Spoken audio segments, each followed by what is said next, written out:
Hello there, welcome to the Saroid channel wherever you are in the world, and so much love to each and every one of you. How are you doing? I do hope you're doing incredibly well. I'm doing great, thank you very much, and I'm so delighted you've joined me for a story tonight. But before we get started, don't forget to, subscribe to the channel, click the notification bell and the thumbs up, and let's get on with tonight's story, which I know you're going to love. So let's continue, shall we? Dear Sarah, and all your lovely listeners. "What is this, Samantha? Tell me, what is this?" asked her husband Walter, staring at her through narrowing eyes, and waving around the letter written in exquisite curly black calligraphy-style writing, obviously done with a fountain pen. Samantha would have recognized that exquisite writing anywhere, for people in this day and age did not write so elegantly. It was a skill that seemed long since to be forgotten about, as people these days snuggled up to the world of technology, abandoning any other older art forms. Ostensibly that writing would have looked perfect on an old-fashioned manuscript, and Samantha knew only one person that wrote like this, someone who painstakingly spent his entire life fixing up old-fashioned manuscripts fastidiously by hand to make them look perfect, someone who travelled the entire globe dealing with ancient antiquities, who studied Egyptian hieroglyphics and strange discoveries that had been buried beneath the desert sand for thousands of years.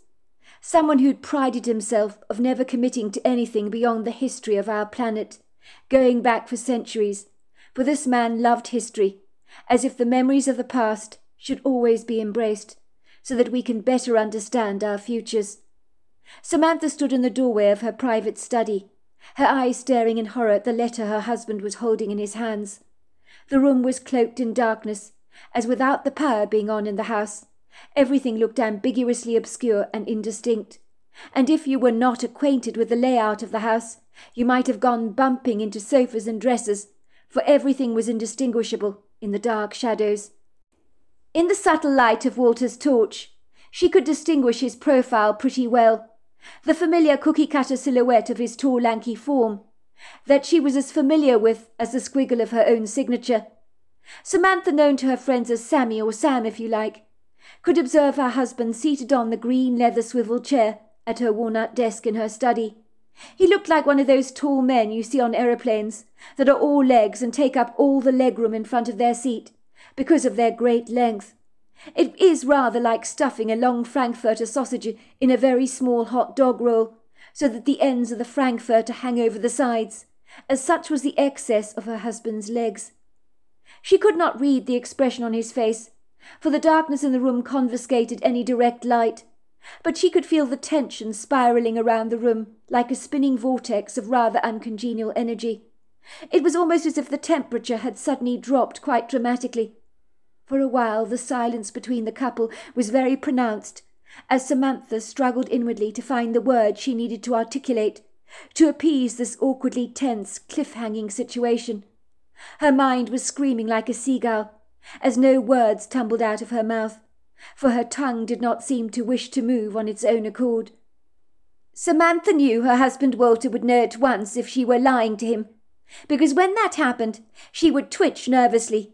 The corners of her mouth were a giveaway. They would lift up into a gormlessly inappropriate smile. She got no pleasure out of lying, of course, but she would always find herself smiling in inexpedient situations. She had smiled infeliciously at her late mother's funeral. People had given her funny, bewildered looks, because she looked so pleased during the entire ceremony, when she'd been anything but. It was unfortunate that Samantha used ignoble smiling as a coping mechanism, and no one could actually comprehend the inward turmoil she'd been going through after her mother's death, as her animated, impassioned face failed to express the heightened gravity of her grief and her lugubrious despair. The pained reality was that Walter could read her like a book, so it would be futilely inefficacious to pull the wool over his eyes. But how would he react if he were to know the real truth? It would absolutely destroy him. Of that she was most sure. Samantha felt in this poignantly disturbing moment like she had as a little girl when she'd been caught red-handed, with her hand in her mother's purse, pinching some spare change out of her mother's leather wallet, so she could go up to the corner shop up the top of the road to buy herself some candies. She had done this often enough as a child. Her mother had failed to notice a thing, until one day she did, and all hell had broken loose in her childhood home, when her mother threw a tantrum. Ever since then, Sammy had never stolen a thing in her entire life, for she carried the shame within her like a scar that refused to fade. She still remembered her mother's face, paling in shock horror. "What the hell are you doing, Sammy?" her mother had cried out in horror, as she observed her daughter rifling through her purse like a raccoon scavenging the scraps from the dumpster.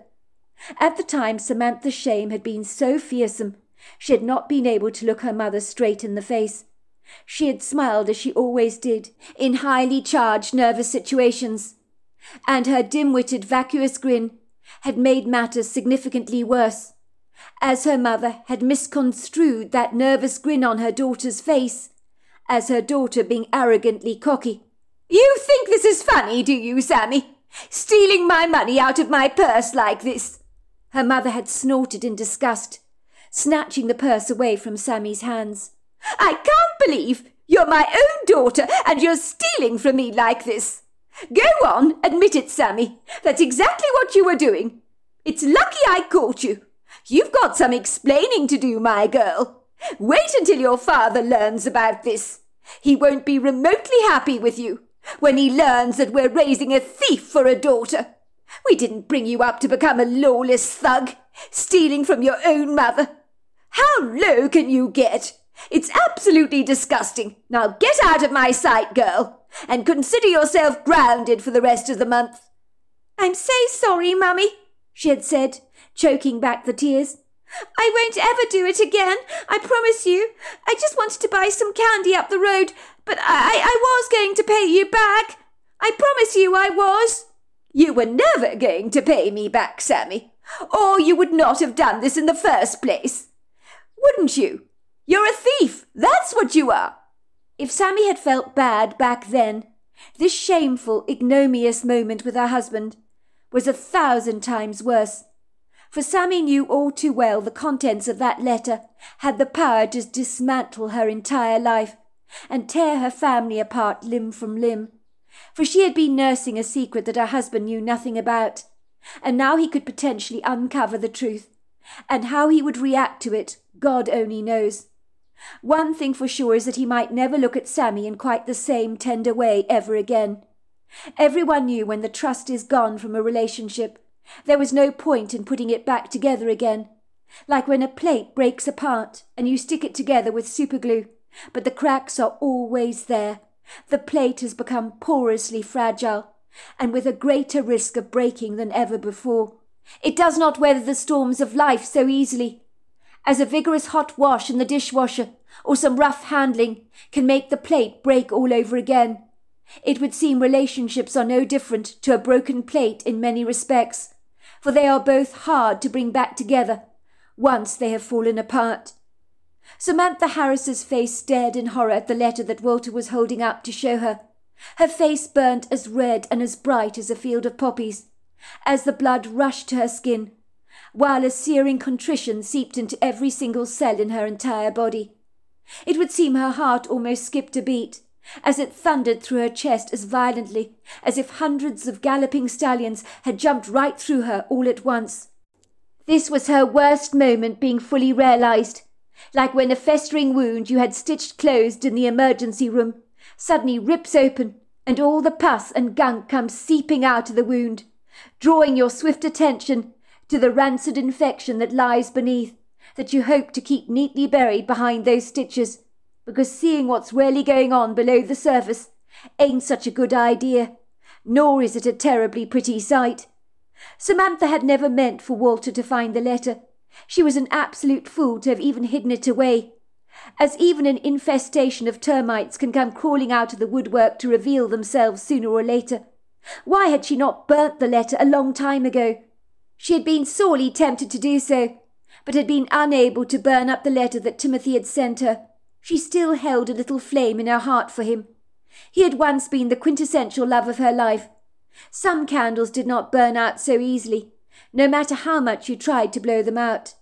Timothy was a blast from the past that she would never be able to forget, someone who'd wormed his way into her heart and had never quite managed to worm his way out. Walter must have stumbled across the letter purely by accident when looking for the electric bill he needed to pay. Normally Samantha prided herself in paying the household bills with a swift regularity. To date she had paid every single bill on schedule, so she believed, of course, until it came to light that she had forgotten to pay the electrics. She considered the paying of monthly bills to be one of her jobs, among a plethora of highly demanding household chores that included doing laundry, cleaning, cooking and grocery shopping, the latter that she did reasonably well. Walter worked rather hard every day, leaving for work at 7 in the morning and returning at 5 o'clock in the afternoon like clockwork. His regimental routines were as reliable as the rising and the setting of the sun every day. Samantha knew he abhorred his job at the All-American Bank where he worked, in some kind of managerial position that sounded so dreadfully boring that even Samantha didn't quiz him much about his job, as when he returned home every evening, Walter certainly didn't want to talk about it, and who could blame him for that? She would ask him how his day at work had been, and he would always say, "Fine." And then Samantha found inquiring about anything else was rather like extracting blood out of a stone. She was, of course, poignantly very well aware that Walter Harris diligently worked to give them all better lives. She was conscious of his selfless sacrifices that he made for the family. She knew that Walter busted a gut to pay their bills and to put food on the table, and he never once remotely complained about the laborious drudgery of his job, which he once described as so tediously dull, so monotonously repetitive, that watching paint dry was infinitely more preferable, and that was a damning indictment about his job indeed. Walter adored his family. He'd have given his shirt off his own back to provide for their every single need. The least Sammy could do was play her part, by pulling her weight around the house and running an efficient household, which is what she invariably did to the best of her ability. But her biggest stumbling block for her was the laborious challenge of paying the bills. If the truth be told, Sammy thoroughly enjoyed being a full-time stay-at-home mother, taking care of her 2 children, and being there for them at school fetes and sports games alike. The only trouble is the gulf between her daughter and her son's age was exceedingly wide, but for some reason she hadn't anticipated falling pregnant 9 years ago. But when it had happened, she had been delighted to become a mother again. It would seem her husband Walter had been tickled pink to become a father. Furthermore, it would seem her son Austin had enjoyed being a big brother to his little sister Albright, even if he was 9 years her senior. Samantha was usually reliable in getting things done around the house with relative ease, but due to one abysmal oversight on her part, she had foolishly overlooked paying the electric bill, and as a sad consequence, she would later learn, the electric company's patience had worn thin, and their house had been cut off from the main power grid, which was a fortuitous surprise that she had never seen coming. Walter had returned home that evening to a house steeped in darkness, like that of black coffee, and that would continue indefinitely until they resumed payment of their electric bill. Walter didn't allow life's little tumultuous blows to ever get him down. As far as he was concerned, when you had a problem, you just fixed it, and this was no different. Once the electric bill was paid, the problem would go away, and so with his usually gallant grace he did not denigrate his wife Sammy for her oversight, and merely commented about how charming and delightful it was to eat their dinner that night by candlelight. Little did he know that this would be the last time he ever got to enjoy an evening meal with his family. Walter always chose to see the positive side in any bad situation. Samantha could only thank her lucky stars that her range oven was fired by gas, or the family that evening would have been reduced to eating cold ham and cheese sandwiches for dinner, instead of something warm and comforting, which was always needed on a cold winter's night. "We should do this more often, I think," Walter joked, tucking hungrily into his melt-in-the-mouth chicken casserole his wife Sammy had lovingly cooked. "This is delicious, darling," he said appreciatively. "It's quite romantic eating our meal in this light, don't you think, kids?" he said, eyeing his 17-year-old son Austin through inquiring eyes. Whether Walter expected to get a positive response out of his belligerent teenage son who had stormy moods that could rival the weather. He couldn't be sure, because beyond anything else, Austin was reliably unpredictable, so how he was going to behave tonight was very much debatable. Austin didn't answer, but was playing with his chicken awkwardly with a fork, tearing the moist meat away from the bone, with a methodical boredom. He didn't look remotely amused. He was wearing a sorrowful hangdog expression on his face. But Walter was naturally used to his son's wavering capriciousness by now.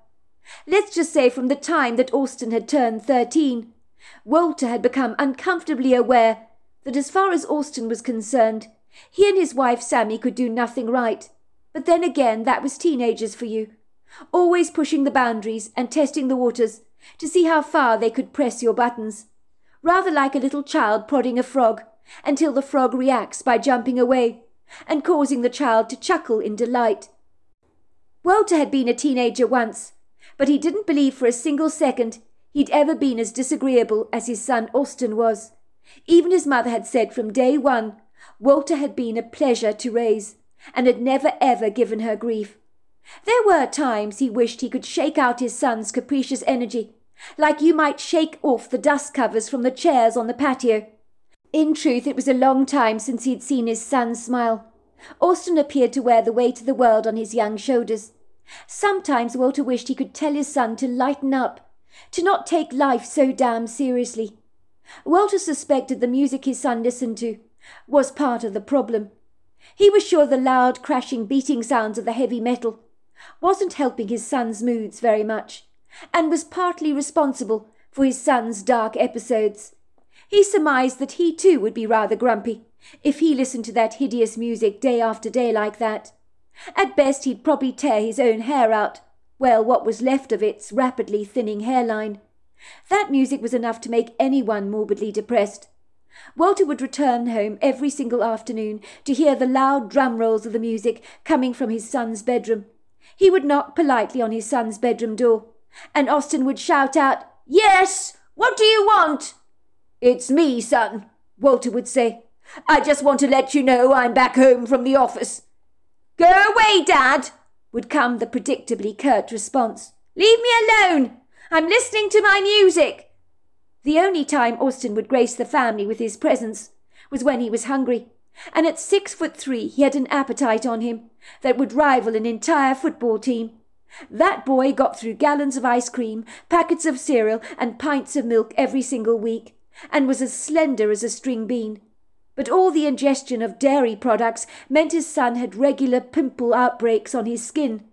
Walter had been much the same when he had been his son's age, and the skin problems stopped abruptly on the day he turned 20, almost as if his body had decided his teenage years were finally over. It was Walter Harris's 8-year-old daughter Albright who was the apple of his beloved eye. He loved the bones of his little girl, and she could do no wrong in his sight. But that was because he was rather biased. She was a late lamb in their family, a child that had arrived in their lives like a bright sunny surprise, or a mystery package if you like, wrapped in pink ribbon. From the moment he laid eyes on the cute little bundle of joy, he had become the proudest, most besotted father in the entire world. It was Albright's cheerful ebullience that broke the awkward silence around the dinner table that evening, and with her zealous injection of positivity and childlike enthusiasm, it always made Walter smile. "This is so cool, Daddy! It's like a birthday party, isn't it?" Albright's ebullient blue eyes shone brightly. "Can we eat like this with candles every single night, Daddy? The table looks so pretty," she said happily, diving into her chicken with gusto, as if the candles themselves had made the food all the more appetizing. "The chicken is yummy, yummy, Mummy. Really yummy." One thing about little Albright is she was always so appreciative about everything, unlike his son Austin, who seemed to enjoy having a good old grumble when the opportunity presented itself. Walter was sure if his son stopped listening to that deadbeat dumb music of his, that he might actually have a turnaround in his personality. "I'm so glad you like it, sweetheart," said Sammy, wiping some crumbs away from her mouth and looking up at her son questioningly. "How about you, Austin? Was the casserole to your liking?" I notice you didn't seem to be eating terribly much, which is so unlike you, love. You normally have quite a healthy appetite on you. I put a little truffle oil in the dish to bring out the flavour of the chicken. I think it tastes delicious, don't you? I don't care about truffle oil, or what stupid ingredients you put in your pathetic casseroles. You think this is cool, eating by candlelight? Said Austen indignantly, a sizable frown developing on his handsome face that rather reminded Samantha of an ugly gargoyle. Her son did know how to pull some disagreeable expressions that would be scary enough for a Halloween party, because at the dinner table that evening he bore an uncanny resemblance to the Grim Reaper. She almost told him this, but then she thought better about it, because Austen would only take it as a compliment. "This really sucks," Austen chided. "Thanks to you, Mum, I can't listen to any of my music. I can't believe you forgot to pay the electric bill. Are you for real? I don't know anyone who forgets to pay their electrics. How stupid can you get? Of all the people in America, I guess we're the only household that forgets to pay our electric bill." "Enough, Austen," snapped Walter. "Don't you dare speak to your mother like that. Your mother is definitely not stupid. You need to apologize to her at once. I've had enough of your constant complaining, son. You fail to see the good in anything these days. You're always looking for an opportunity to moan about something. You're lucky to have a roof over your head and food in your belly. Some kids around the world go to bed every single night with nothing in their stomachs. And you're complaining because of one night of your life the lights went out? It's not a big deal, son. Get over yourself, will you?" "Oh, so you're going to lay a guilt trip on me, are you, Dad? Is that right? You're going to tell me about the starving kids in Africa, are you? It's amazing how you always happen to bring them up at a moment's notice to remind me to be grateful for all that you do. Mum forgot to pay for the electrics, and my guess is she hasn't paid them for quite a while, or they wouldn't have cut us off like this. I'm entitled to be pissed about this, and it's got nothing to do with the starving kids in the third world going to bed with empty stomachs. But somehow you're so quick to remind me of them at any given opportunity. It's pathetic, Dad. You're pathetic." "Apologize to your mother at once. What is wrong with you, Austen? Why do you always have to talk back to us like this, as if you have to have the very last word?" "It's not necessarily, Walter," Samantha interjected, waving her hand in front of her face, as if to fan away the discord that had unfortunately gathered around the dinner table, like a fifth very unwelcome guest. She hated it when the family meals turned ugly like this, and she would have done anything in her power to redeem the situation. She had always fancied family life would be like the Waltons, but it was anything but. There was always one hurdle or another to overcome, and Austen had not been the easiest son to raise. And it certainly didn't help matters that this best friend of his, Ivan, was dabbling with less than savoury things and encouraging her son to get embroiled in the occult. But thank God Austen had wisely shown no interest in that avenue of inquiry. She had warned her son to stay away from Ivan and his tenebrific influences, but she might as well have been talking to a brick wall, because Ivan and her son Austen enjoyed a very solid friendship and had done so since they were toddlers. "I don't like you being friends with Ivan any more, love. I know you go back a long time with him, and you've been friends for many years. But these days, with his dabbling in the occult like he does, I honestly don't think he's a good influence on you. I think you should stay well away from him." "I don't care what you think of Ivan. He's my best friend, Mum. Always has been. Your opinion counts for nothing." "But, darling, he dabbles with the occult. That's a dangerous thing to do. I hope you realise that." Austen provocatively let out a big cackle of witch-like laughter in order to wind up his mother. He rolled his eyes in the back of his head in exasperation, as if he thought his mother was a complete idiot. "Mum, it's only a bit of fun. Ivan is just having fun, that's all. It's no big deal. It's hardly as if any ghosts and ghoulies are going to come after him." He laughed. "You shouldn't joke about such things, love." What Sammy failed to realise is that if you tell your teenage son to lay off doing something, then invariably you're going to drive him to doing it. It seemed that her son and Ivan had grown increasingly inseparable. They seemed to just hang around together, as if they were joined at the hip, and this was a friendship she didn't like. After Sammy had finished eating, she put her knife and fork down together very neatly and said, "Austin's absolutely right. I should have paid the electric bill. I honestly don't know how I overlooked it, and I probably haven't paid it for a couple of months or so. But I assure you it was an oversight on my part, and I'm very sorry to let you all down like this. It's miserable not being able to see properly. And forget the electric blankets this evening. They'll be off. You'll need to huddle up under the warm blankets tonight to keep you warm, and I might make us some hot water bottles." "Goodness gracious, love, you're being far too hard on yourself," said Walter grimly. "We've all forgotten things at some point in time, have we not? It's not a train wreck, is it? It's a problem easily resolved. Tomorrow everything will be as right as rain when I get onto the phone to the electric company and get this sorted out. But in the meantime, son, try and look a little positive, will you? Your mother has made a delicious meal for us this evening, and you look decidedly miserable, like a penguin who's woken up to discover all the ice in Antarctica has melted." "Whatever," said Austin, sniggering. "At least when it's dark in Antarctica, it isn't because your mother's forgotten to pay the electric bill," he said scathingly. He looked down at his plate of chicken casserole with contempt, as if his mother had dished him up a pile of cow intestines for him to get stuck into. "I will remind you, Dad, we wouldn't be in this position if Mum had actually paid the bills around here. I can't believe you trust Mum to do all that stuff. She's useless with paperwork, absolutely useless. I could have told you that ages ago. Have you not realised that yet? Mum can be so dopey half the time, with her head in the clouds.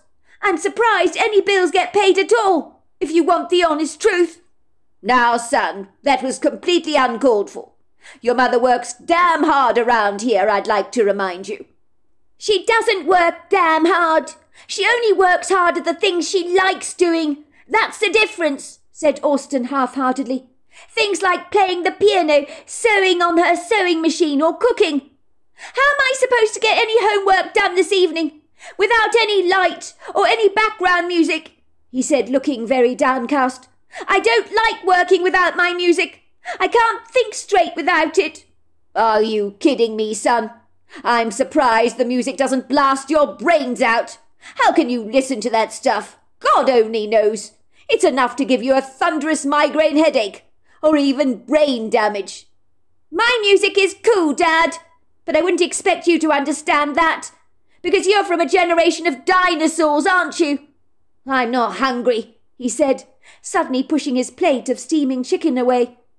It was unlike Austin to refuse food, but sometimes his pride could be a big stumbling block for him, and he really wanted his mother to feel bad about her failure to pay the electric bill, because Austin seemed to live and breathe that horrible music he listened to, as if it was an invaluable source of life-giving energy. "I'm going to my bedroom," he said miserably, rising up to his feet, like the Leaning Tower of Pisa, because he was so tall. He abruptly pushed the chair away from him, so that it shrieked across the linoleum floor, sounding ominously like nails being scratched across a chalkboard. He stampeded angrily through the kitchen, like an elephant wanting everyone to be poignantly aware of just how pissed he was, so that as he left the room, it felt like he'd left behind a dark, lingering cloud, which did nothing to lift the mood around the dinner table that evening. Austin was normally light on his feet, but this evening he made absolutely certain that he thundered towards his bedroom to express the level of indignance he felt towards his parents. Everyone could hear the door of his bedroom slamming loudly behind him, so that the foundations of the house began to shake. In Austin's opinion, his parents could do nothing right. His ditzy mother was such a klutz at times, but his father seemed oblivious to this fact, and allowed her to be responsible to pay for the bills. Was it any wonder they were in this tangled mess? He could count on his hands the number of times his mother had handed him a lunch bag and forgotten to put the sandwiches inside it, and as a consequence had humiliated him by arriving at school with his sandwiches, not embarrassed to interrupt one of his classes to hand them over to him in front of all the students. Sammy was certain Her son had no intention of doing any homework tonight. He would lightly tell his teacher that the lights had gone out in the house, thanks to his insouciant, pretty useless mother. So he'd been unable to do it. It was probably a better excuse for him to use than "my dog ate my homework," an excuse that Austen had artfully employed a couple of times to his teachers over the years, claiming that they had a frisky border collie at home that chewed everything up in sight. The truth was the family had never owned a border collie, but Austen could make the teachers believe that he'd gone to the moon for spring break and back if he wanted to, and they would have believed him. The teachers at Austen's school all thought Austen was sweetness and light. They had no idea how obnoxious her son could be behind the scenes. And when Sammy would visit the teachers for parents' evening, they would applaud her son, singing her son's praises, as if Austen was some kind of superhero. And Sammy was unable to believe they were actually talking about her son Austen, who at home was anything but sweet. It was like her son showed two faces to the world. Samantha shrugged as she saw her son's overly exaggerated dramatic exit from the kitchen. Oh dear, she said, patting her face yet again with a white table napkin. Look what I've gone and done. Austen is very upset and aggrieved with me. He can't bear to be without his music, can he? I worry about him, you know, Walter, listening to that thumping music all day long. I'm sure it can't be good for him. And these days he's always in such a foul mood. That son of ours is completely ungrateful. A spoilt brat he is. And that music is frying his brain. He needs to learn some manners, if you ask me, said Walter, looking completely disenchanted by his son's insubordinate behaviour. Austen's always cross these days, said Albright. I think he's upset 'cause his music isn't playing right now, and he doesn't like it when it's dark everywhere. But I don't understand why, because it's so nice eating with the candlelight. I know, dear, said Samantha, but that's teenagers for you. They don't appreciate candles like you and I do, Albright. I guess your brother's upset about the electricity. I suppose I can't blame him for that. It's not fun stumbling around the darkness, is it? But it's nice. We can play games and hide and seek in the dark. And it's nice to eat by candlelight, said Albright excitedly. Wait until I tell Kendall in the morning that we ate our dinner by candlelight. She's going to be so jealous. The rest of the dinner was eaten in silence, surrounded by the flickering, rather magical glow of the candles and the delicious savoury earthy scents of the chicken casserole. Despite everything, Samantha thought Albright was right. It was indeed pretty special, eating one's dinner by candlelight. But how Sammy wished it wasn't in these circumstances, as Sammy hated upsetting her teenage son. Sometimes she felt like she was walking on eggshells around him, as everything seemed to fire him up these days. Samantha had been privately cursing herself for her failure to pay her bills. How could she have been so stupid, she asked herself, to get them cut off like this? But in truth, her son Austen was right. She was rather useless with paperwork, and paying bills was something she loathed doing, and her failure to be more efficient had come back to bite her. But little did she know that her oversight was about to cost her husband his life. When dinner was over, Samantha had tucked up Albright in bed, like she did every single night. How she loved her little girl, with her cherub little face and wide innocent blue eyes, and ringleted curls of honey blonde hair that were so buoyant they'd bounce back in her fingers. She sat by her daughter's bed and read her a story, while Walter remained in the kitchen, where by the light of his torch and a few candles to accompany him, he cleaned up the dishes and washed them by hand in cold water, made warmer by some water that he'd boiled on the kettle on the gas hob. He then dried the dishes attentively and put them away in their respective cupboards. The dishwasher tonight was enjoying a brief respite, as without any electricity, it certainly was not working. Walter was a considerate husband like that, and was always eager to lend a helping hand around the place. So there we go. That is the end of part 1 of our story. Part 2 is tomorrow night. I look forward to you joining me then. Until next time, goodbye and good night.